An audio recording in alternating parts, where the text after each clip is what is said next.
Dobar dan. Dobar dan. Treba mi jedna karta do Sarajeva. Ma?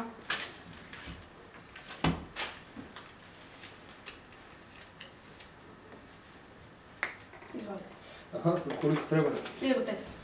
A, izvolite. Hvala. Ništa, to je to onda. Hvala vam, doviđenja. Doviđenja, prijatan put. Hvala. Dobar dan. Dobar dan. Može jedna karta do Tuzle? Evo odmah, čekajte samo. Da vam ispišem. Odakle polazite? Odavde. Aha. Izvolite. Hvala. Doviđenja. Doviđenja. Gospodine, izvinite, ali znate možda koliko ima sati?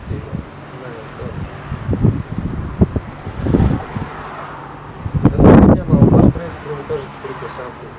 Ako ja sad tebi kažem koliko ima sati, ti ćeš mi naravno reći hvala. Onda ćeš me pitati gdje idem. Ja ću ti reći da idem do Tuzle. Ti ćeš me pitati koga imam tamo. Ja ću ti reći imam ženu i ćerku. Ti ćeš me onda pitati koliko ćerka ima godina. Ja ću reći ima 20 godina. Ti ćeš me onda pitati da li je lepa. Ja ću ti reći ne da je lepa, nego da je prelepa. Nema je takve u Europi. Ti ćeš me onda pitati da možeš da odeš sa mnom do Tuzle. Ja ću ti reći naravno da može. Kada dođem u Tuzlu ti ćeš htjeti da je zaprosiš.